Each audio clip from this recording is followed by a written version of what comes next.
une terre de tradition à Arbois, connue pour son délicieux vin évoqué par Jacques Brel dans Le Dernier Repas. Chaque 1er septembre, les vignerons fêtent en grande pompe, et cela depuis 400 ans, la fête du bio.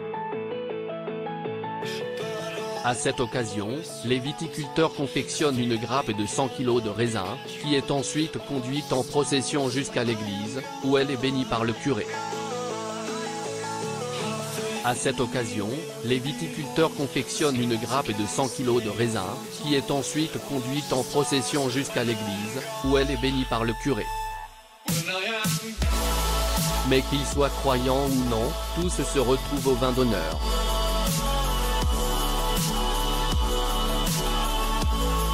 Comme dit le maire, le tire-bouchon n'a pas de religion. Un fromage de légende. Si la Franche-Comté est une grande région de fromage, le plus célèbre d'entre eux reste le comté.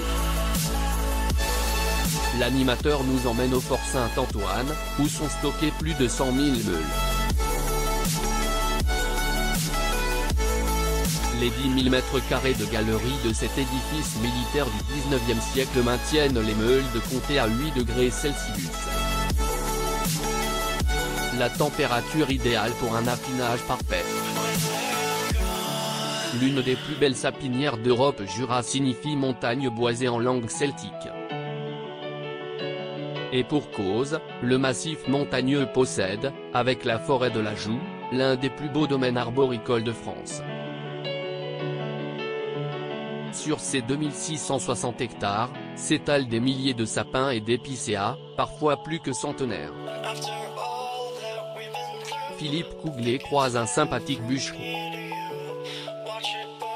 Plus insolite, sa rencontre avec des sanglières, ces femmes qui découpent des sangles dans le tronc d'épicéas, ces bandes végétales entourant et parfumant le Mont d'Or.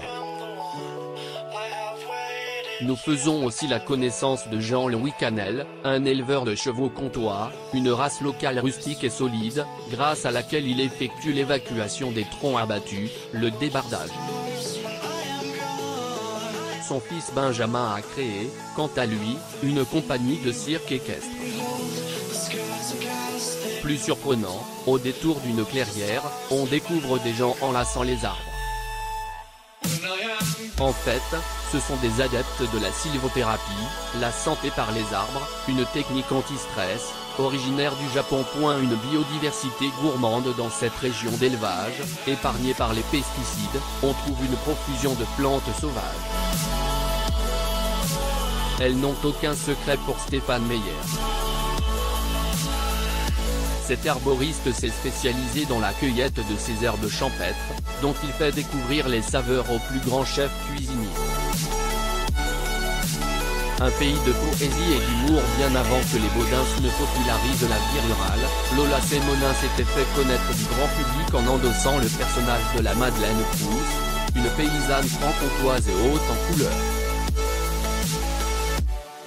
Elle évoque avec passion la richesse et la créativité des expressions locales. Oh, quel commerce! Faut que je fasse du jour. Traduction, quel bazar! Faut que je fasse le ménage. Faut pas rêver. Mercredi 20 avril à 21h10 sur France 3 à Seine-Chouche.